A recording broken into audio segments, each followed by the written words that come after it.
All right, guys, we're back. It's the Fantasy Preacher here bringing gospel truth. This is my dad.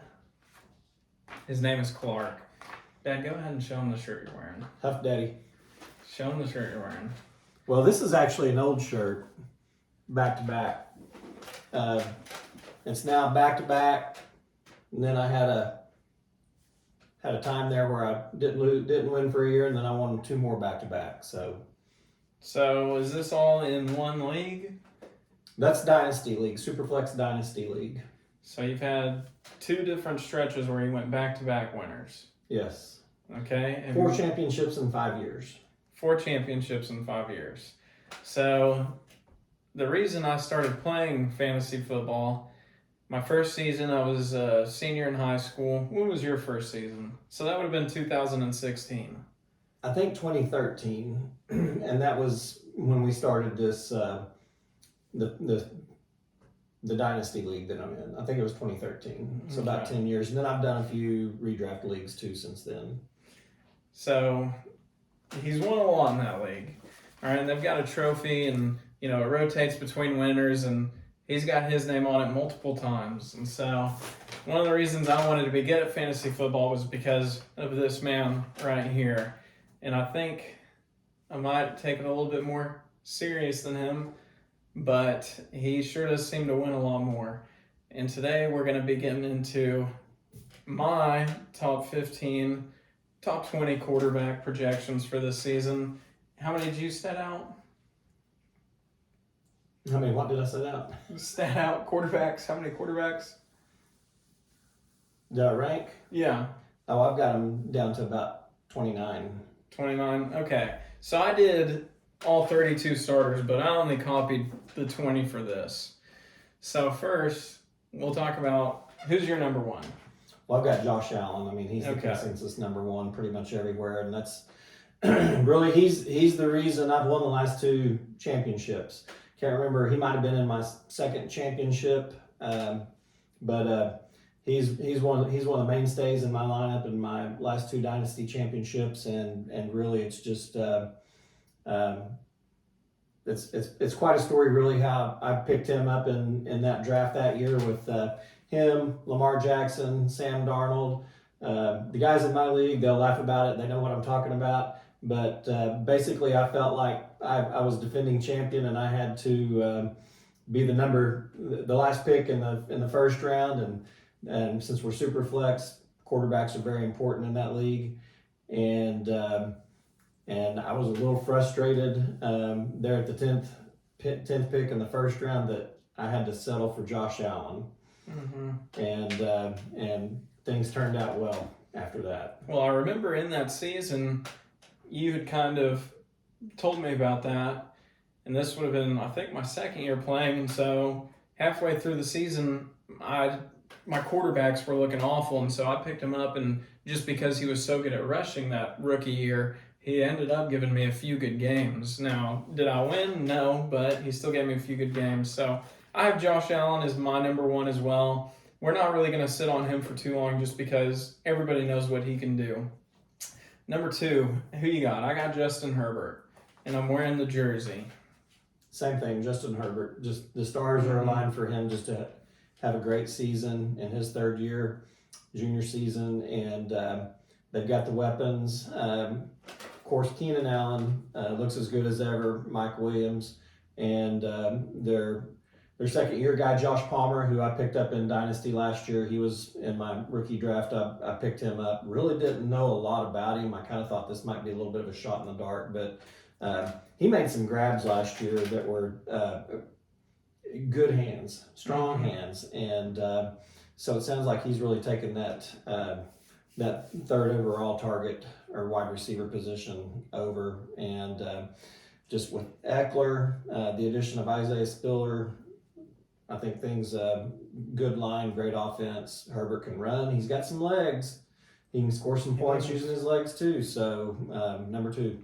So, real quick, talking about Herbert, I want to ask you if anything's changed. Are you a Keenan Allen or Mike Williams guy?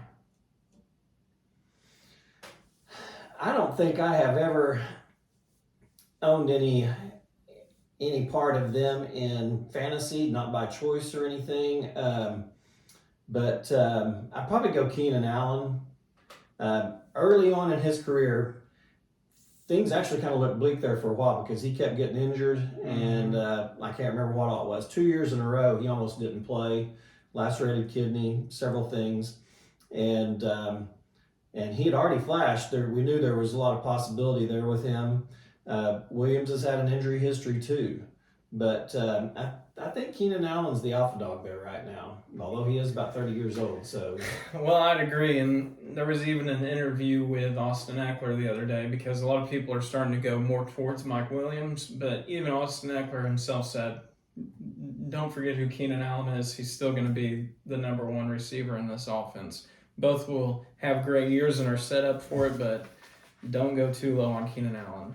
So third, and I know this is where we're going to start to differentiate, I've got Jalen Hurts.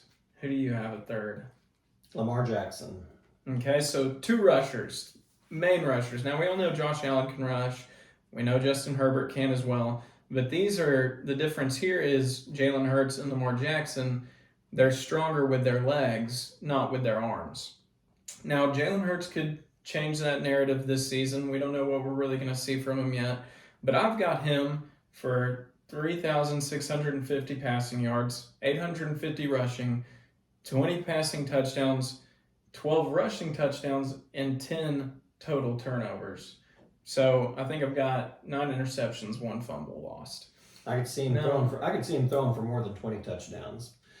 That offense should be clicking. AJ Brown, Devontae Smith, Quez Watkins, running backs that can catch the ball, Goddard. So I could definitely see him throwing for more than 20 touchdowns. I like you brought up Quez Watkins because that's a guy that I've been targeting in some of my deeper drafts there with my last few picks. Like, I'm in a dynasty league this season, and we're going 26 picks. Now, that's rookies included. We're not doing a separate rookie draft, but they're like pick 22. Quez Watkins is still sitting there, and I've taken him there in all of the mock drafts that I've done for that league and leagues like it. So I like the Quez Watkins. Now, Jalen Hurts is my favorite for MVP this season. With those stats that I just named, is that an MVP caliber season? Well, it could be. If they're able to put together a winning season, the voters, they like MVPs on those winning teams. I mean, it's a dart throw. I mean, well, not a dart throw, but it's reaching a little bit. But he's in his 3rd season. It'll be his 2nd season as a full-time starter. We'll just have to see. I wouldn't go out and say MVP, but yeah, he can definitely put up the numbers and like what you mentioned on touchdowns. I think he can even do more than that. Mm-hmm. 12 with his legs might be pushing it a little bit, but we'll see. He could end up at least being in the MVP talk. Yeah. So for comparison, Lamar Jackson's MVP season, if Hurts holds up to the stats that I have, he'd have 3,650 passing yards. Lamar Jackson's MVP season was 3,127. Now, rushing, I've got him rushing for less, 850. Lamar had 1,200. It was the most in a season by a quarterback. And then the passing touchdowns, Lamar had 36. Compare that to what I have Jalen Hurts at for 20. But I have Hurts going for 12 rushing touchdowns. Compare that to Lamar's 7 rushing touchdowns that season. So I think... here's just something. I know we're spending a lot of time on Hurts, but here's just something I think about Hurts. He's going to be more acclimated to the offense. It looks like his accuracy is better. They're probably not going to be wanting him to run the ball as much. He's probably not going to need to run the ball as much this year. Mm-hmm. I think if they can hold the reins in on him and get him throwing the ball to those just great receivers that he's got, and one of them, I don't even know if we mentioned Devontae Smith, but but yeah, he's probably not going to be needing to run as much. But the thing is, it's nice to have that option whenever you can use your legs. You start racking up fantasy points. Exactly. And now bringing up Lamar Jackson leads us into who you have third overall, Lamar Jackson. Right. So, is it because of the legs? What are you seeing here? Because I do think that he'll be the main back, aka running back, in that backfield. Mm-hmm. So I do have Lamar statted out to go for another 1,200 rushing yards this season.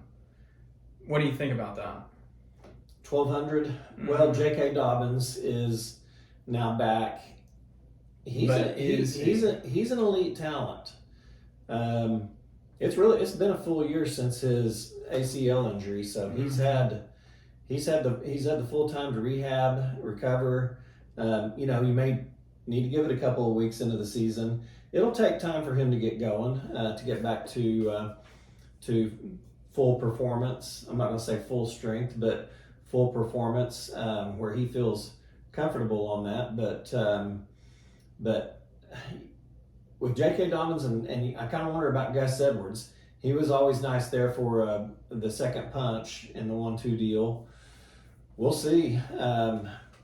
Again, I mean, I like quarterbacks who can run. I don't like them running a whole lot, but Lamar, I mean, his arm talent has just improved. Mm-hmm. I am concerned about overall his targets.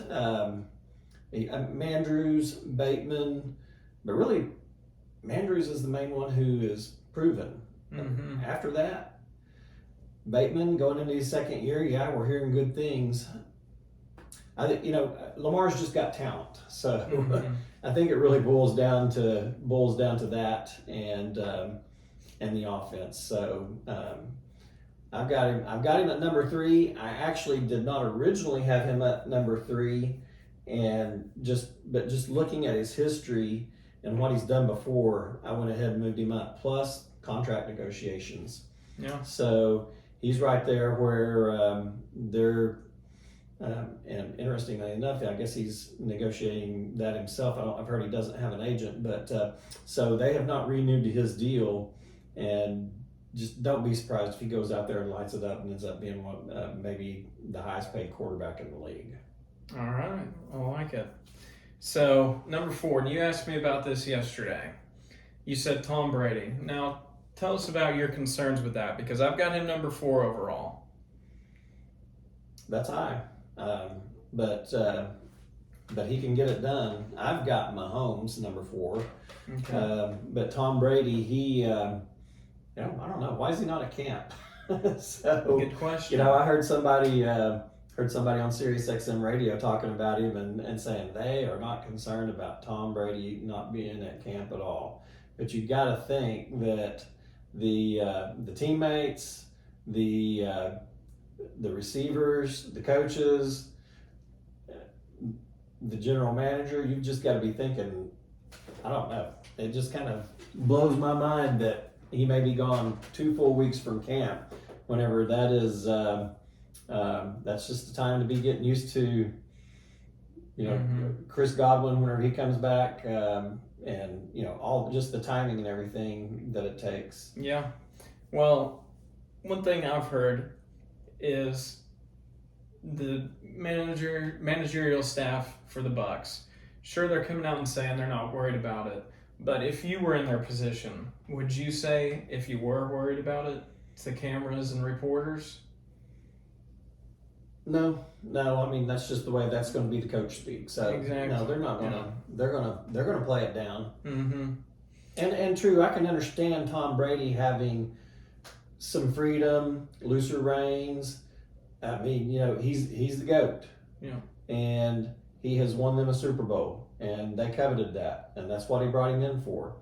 And I can see them being okay with him missing part of training camp, but this almost seems like too much. So yeah, but they're not gonna talk about how much it rubs them the wrong way or how concerned they are about it. So real quick with Tom Brady, because you had said something about him not passing for as many touchdowns as he had. I wanted to point out a few different things.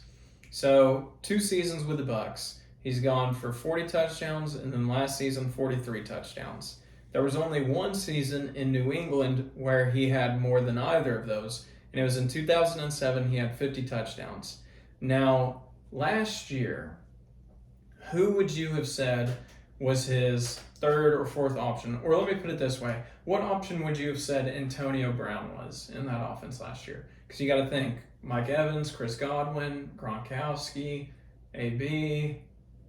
What option would you have put him at? Yeah, I mean, you're putting me on the spot, but I mean, there were a few weeks there where things were lined up pretty well for Antonio Brown to be one of the main targets there. So, but still, yeah, overall, I mean, probably fourth or fifth, I guess. Okay, so last year in 4 out of 7 games, because he only played 7, he had 7 or more receptions. Now, that's a guy's fourth, third, fifth, whatever you want to put it at, option. All right.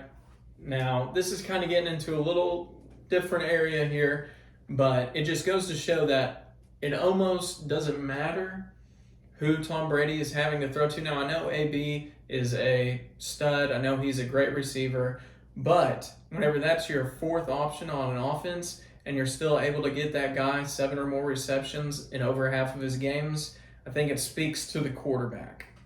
So we'll move on. We've talked about Lamar Jackson already. So we'll drop down to who I have number 6 overall. That's Patrick Mahomes. And you've got him at 4th, correct? That's right. Okay. So tell me a little bit about what you think Patrick Mahomes is going to look like this year, especially without Tyreek. We've never seen it. Yeah. So it's a new era there in KC, just without having Tyreek. That makes a big difference. But Juju coming into play there, the rookie Sky Moore, all reports are good on him. And I do have concerns about the yardage, but then again, I mean, I think that Mahomes will probably spread it out more. Mm-hmm. So I mean, we'll see. It remains to be seen. But with Mahomes, there's just so much talent there. Mm-hmm. And then Kelsey, he probably will end up being, I'm guessing, the number 1 receiver in the offense. Yeah. So if you got him as a shine in, then that's a win right there. Mm-hmm. Because he'll be the number 1 wide receiver too, I think. Yeah. Let me fix this. So, Patrick Mahomes, number 6 overall.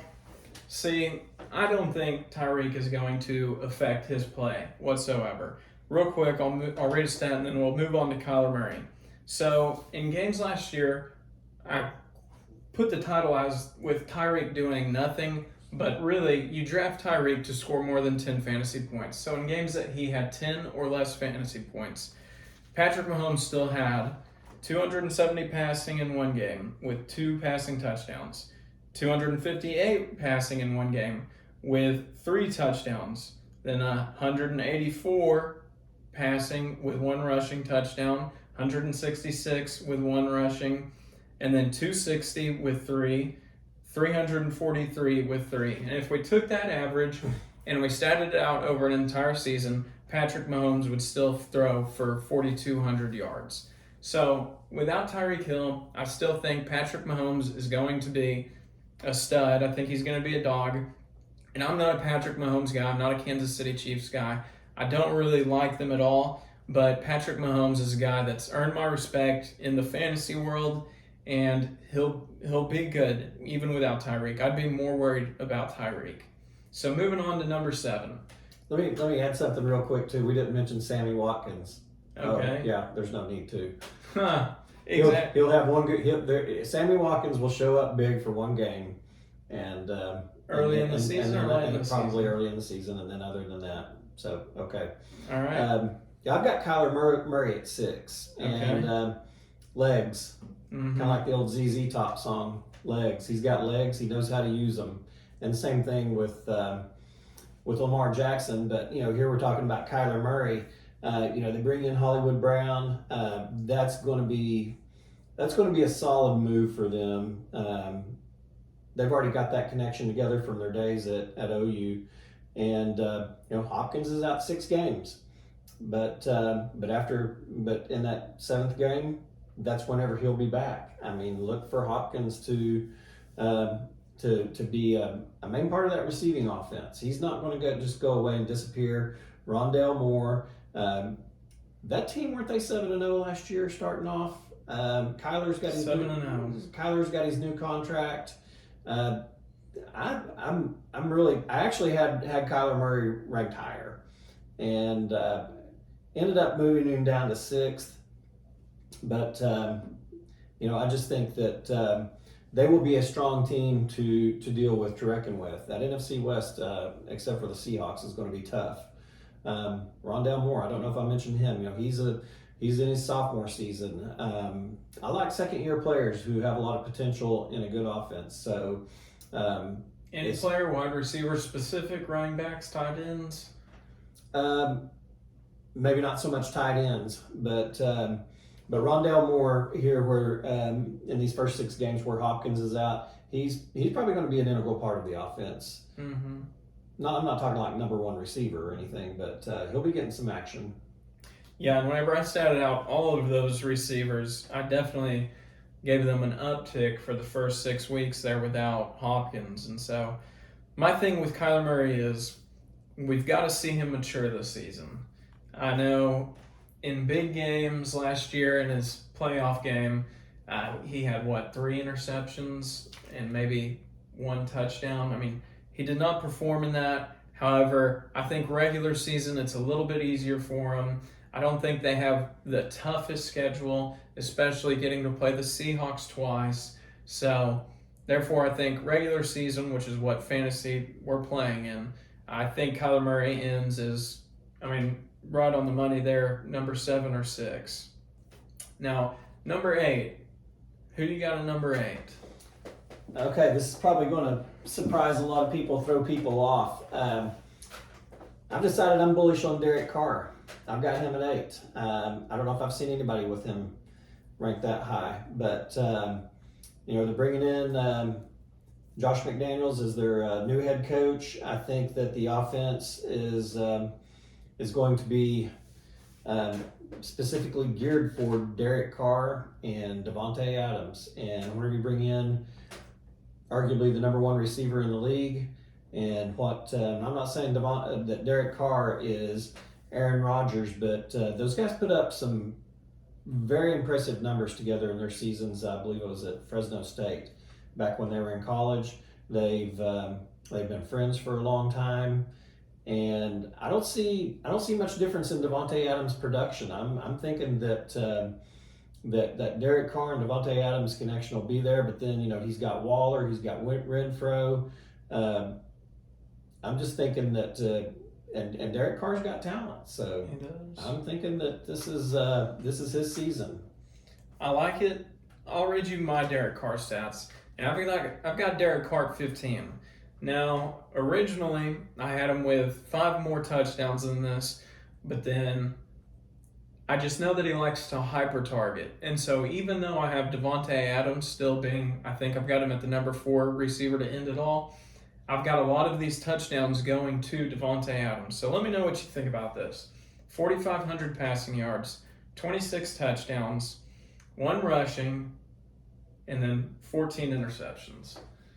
Do you think any of those too low, too high? What do you think? 26 touchdowns. 26. I had him at 31 originally, but then I looked at how he does like to hyper target 1 receiver. And so just because Davante Adams goes there, I think the other receivers see a decrease in touchdowns. So Adams sees really about the same he had with Aaron Rodgers. Yeah, I think he'll probably throw for 35 touchdowns, but just because of the talent around him, and plus he's got the ability. So we'll see. That remains to be seen. Okay. And I've got Joe Burrow at number 8. So we'll just hit on him real quick. I know a lot of people like him. I think he's going at, a pick that he should be going at, right around the right ADP for him with 4,500. So same amount of passing yards as Derek Carr, but I've got him throwing 38 touchdowns, rushing for 2, and having 13 interceptions. So. Yeah, I've actually got Burrow at 7. Okay. And, he led the Bengals to the Super Bowl. It was impressive. In his second season. No, his second season, second year, and he might have the best wide receiver core in the NFL. So okay, I agree. So he can support 2 top 10 wide receivers, Jamar Chase, T. Higgins, and then let's not forget Tyler Boyd. He is a solid wide receiver, and we will see Joe Mixon coming out of the backfield. So we will see. We will see. I think Joe Burrow, I've got him at 7 overall, and I just don't. I mean, if you got him in Dynasty, just be licking your chops and be thankful. Honestly. So number 9, I've got Kirk Cousins. Last year he was the QB 11. This year I have him throwing less interceptions, keeping about the same stats really though, maybe around the same touchdowns. I've got him at, once again, 4,500. This is 4,550 with 36 touchdowns, 1 rushing, and then 9 interceptions. So, Kirk Cousins. Who do you have at number 9, and where do you have Kirk Cousins at? I've got Dak Prescott at number 9. I've actually got Cousins at 12. Mm-hmm. And I've actually seen him ranked lower than that. With Jamar Chase and Adam Thielen, KJ Osborne, he's got a solid staff right there to be targeting. Hopefully, Irv Smith will come on through this season and stay healthy and be able to produce and perform. So there's opportunity there for him.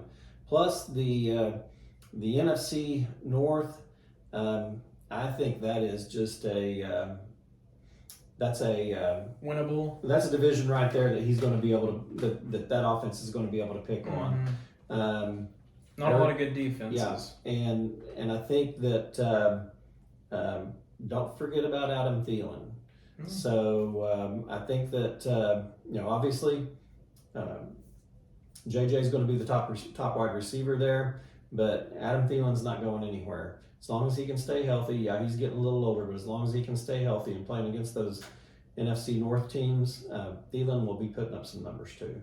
Okay, that's interesting because I was going to ask you if there's anybody on this Vikings team that you might be lower on or higher on than consensus, because I feel like right now a lot of people are lower on Thielen this season. So what about anybody that you're lower on in this offense? Maybe Dalvin Cook, Justin Jefferson. I've got Justin Jefferson ending as the number 1. Well, I think that Jefferson's going to command a lot of attention in that offense.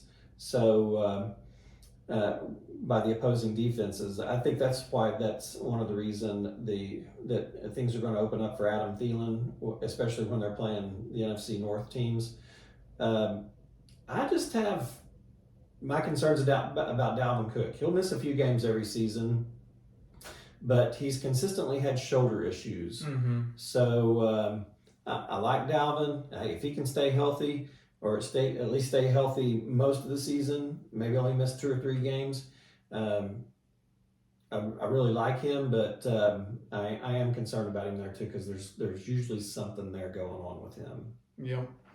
So then number 10, and after this we'll go through our 11 through 15, pick one to talk about, and then 16 through 20, pick one to talk about. So number 10, I've got Russell Wilson. I've got Russell Wilson. Okay, so I feel like a lot of people are going to be thinking, okay, I dogged Russell Wilson in one of my videos. I don't like him. I don't like the Broncos this season. I do think, though, next season, once they really get into this division, get a feel for it, I think they'll come out better for it next season. I don't think this season is anything special for the Broncos as a team. Now, last year in the same division, we had the Chargers. We had Justin Herbert finish as the number 3 quarterback overall, or number 2. We had Keenan Allen. We had Mike Williams. We had Austin Eckler. All guys were very helpful in fantasy, but this team, they missed the playoffs. Now, the year before that, 2020, Deshaun Watson, he was the quarterback 5. He ended with a 4-12 record for the Houston Texans. Jameis Winston in 2019, he ended as the quarterback 5, and the Tampa Bay Buccaneers at the time ended at like 3-14 or 3-13. And so just to say that this quarterback is going to be in the top 10 doesn't mean that team is going to be in the playoffs. We've seen it last year in this division. Doesn't mean that this team is going to have a winning record. So yes, I think that there can be a lot of good fantasy options on this team and them still not win the games that they need to win and come up short, especially in a division that's as tough as this one. What do you think about that? Yeah, I think that Russell Wilson is in a good place. He finally got away from the medieval Coach Carroll and the run-first offense, even though they had weapons in Seattle. DK Metcalf, Tyler Lockett, he's going into a really good situation, and he's savvy, and he can still run a little bit, scramble. And I'm not talking about him being a running quarterback, but I'm just talking about him being able to be a scrambling quarterback. He can scramble well enough and escape well enough that he can be creative, and he has really shown to be one of the best deep ball throwers ever in the NFL. He can drop it on a dime 50 yards down the field. So I see it as being a really good setup here for Cortland Sutton and Jerry Jeudy. We'll see how that pans out. Hamler in the mix, and a couple stud running backs to throw to out of the backfield. Albert O has some intriguing potential there at the tight end. Sounds like Dulcich, the young player, they're pleased with him and how he's coming along. So I say as long as Russell Wilson gets some protection, he's going to be solid. Now I did have him for a few years in Dynasty, and that whole situation and I traded for him also. And I remember I gave up Aaron Jones and Darren Waller, and it seems like but I did get Deontay Johnson back in Deontay Johnson's rookie season, so that has really he's been a fixture in my lineup. But eventually I just traded away Russell Wilson just because I didn't know what was going to happen there in Seattle, and it was that whole thing of let Russ cook, and they weren't letting Russ cook. No. So I ended up trading him, and don't even remember now. If I thought about it, I'd tell you what I got out of him, but that's not for this conversation right here. But just where he has landed at in Denver, yeah, I think it's good. It's good for Russell Wilson. So he's top 10.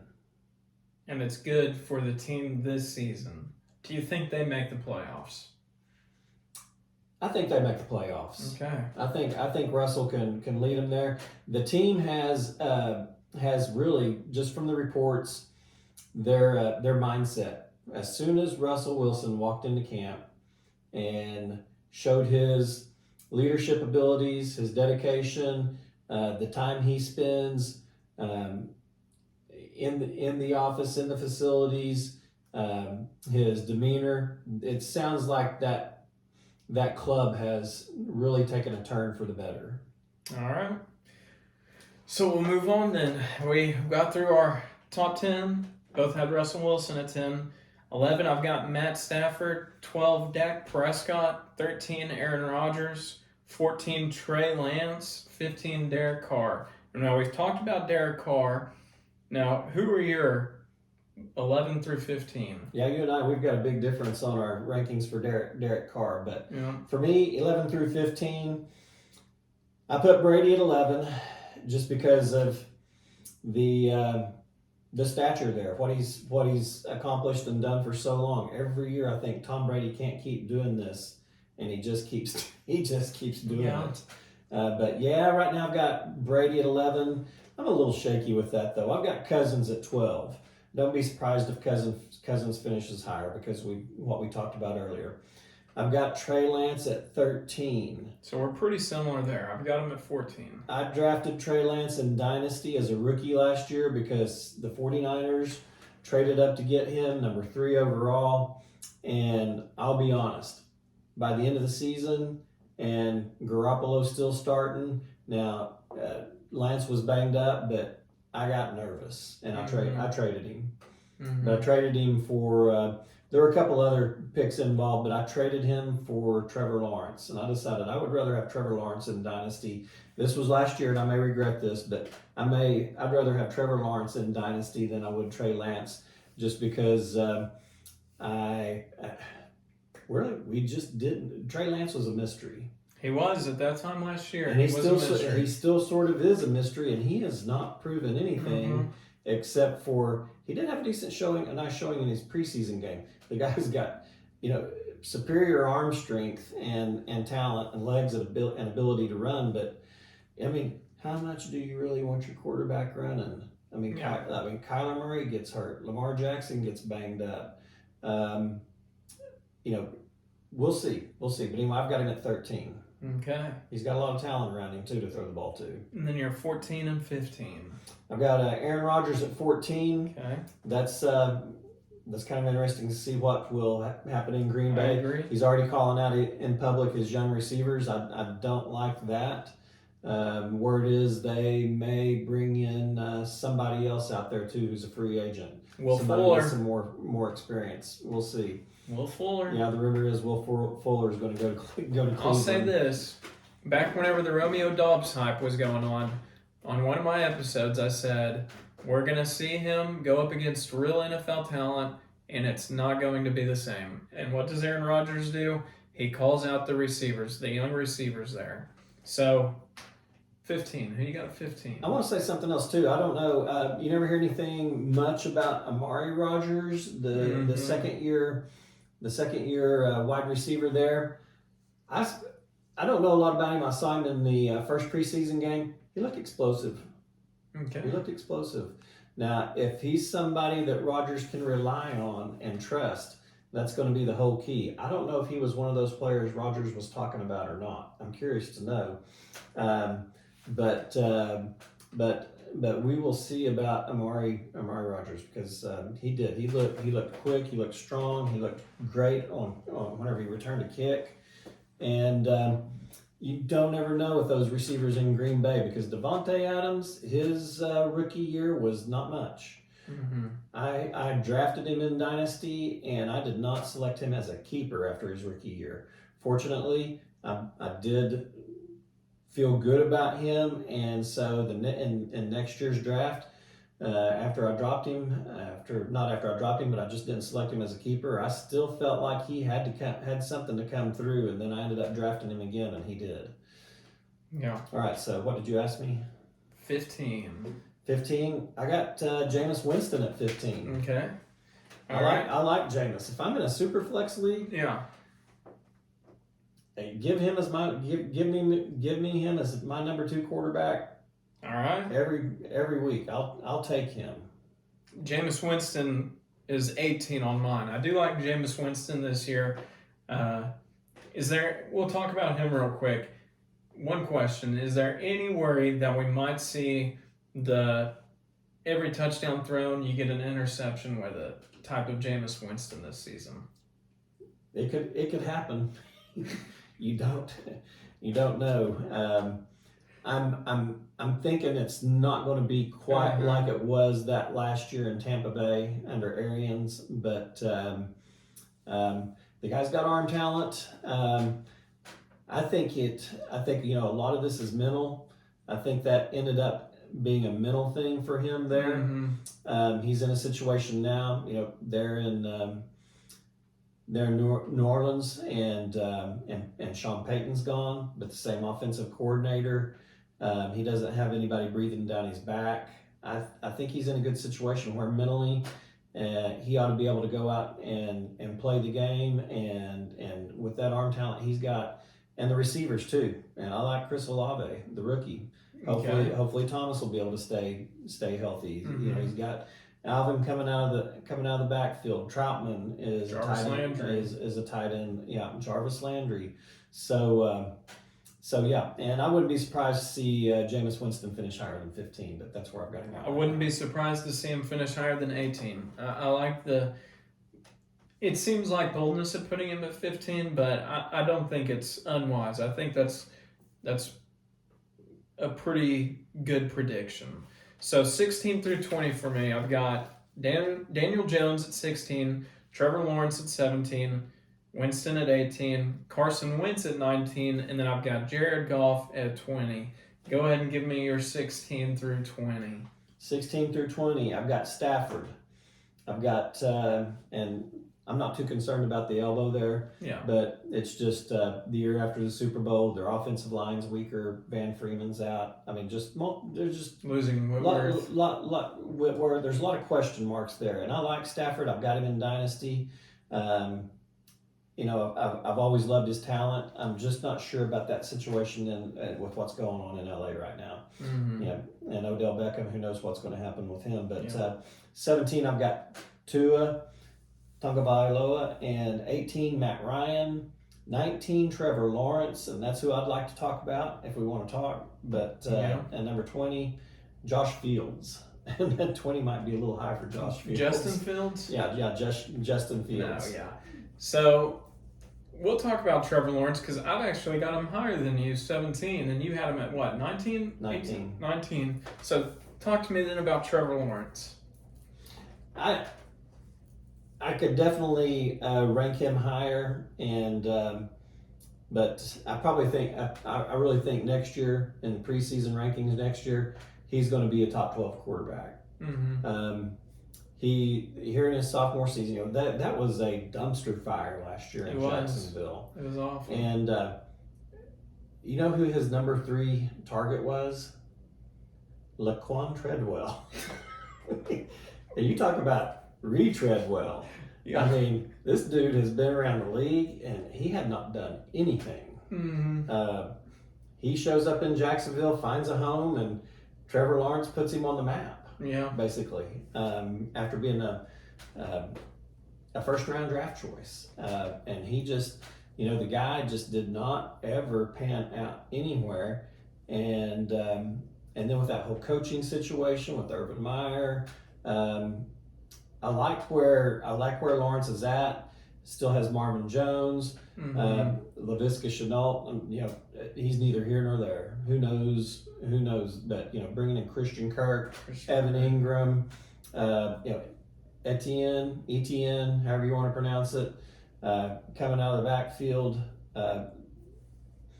And one of the things that impressed me last year, like I was talking about earlier, when I traded for Trevor Lawrence in Dynasty before the season was over last year, that last game of the season, whenever they played Indianapolis had to win that game to get to the playoffs. Trevor Lawrence looked good. Mm-hmm. So I thought there's signs of promise there. And, let's face it, the guy's got ability. He was in a very rough situation. I think last year was a throwaway season for him. I agree. And I even said this in one of the previous videos. Me and Jared Jones, we started calling Trevor Lawrence Tammy back whenever he was at Clemson. And so whenever I say Tammy, I'm referring to Trevor Lawrence. And we always liked Tammy. We'd watch college football at his house and we'd root for Tammy. And one reason I like Trevor Lawrence this year is, yes, I think he's a capable passer. I also think he has very capable legs. I think he'll be able to run the ball, scramble. I think he's a wise enough guy that he'll scramble and he'll still be looking for a receiver downfield. He won't be scrambling to rush. But if that receiver's not there, if his third, fourth option's not open, nobody gets open, then I think that he can pick up yardage with his legs. He can move. He can run a little bit. I don't want my 6'6" quarterback running very much. Yeah. I want him to be mobile. He's mobile. He's strong. He's athletic. He had a nice little 11-yard run the other night in the preseason game. So he's going to get you some quarterback sneaks for touchdowns, and then also he can pick up a little bit of yardage too if nothing's happening and he needs to run on a rollout. He can do it. He can do it. All right, so to end it, I want to ask you a question. Superflex League, Startup Dynasty. You've got 3 quarterback slots. We're just going to put it at 3 because that's all I'm going to allow you for this. Who are you taking?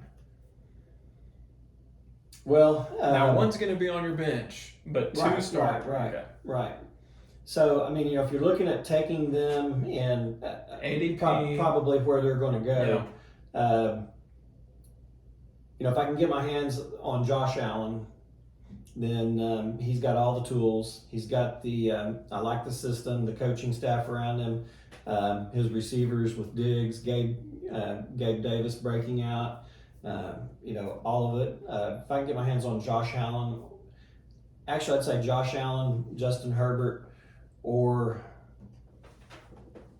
at least those 2 are the top ones. If I can get one of them as my starting quarterback, and then after that, if I could get so I'm going to be looking young.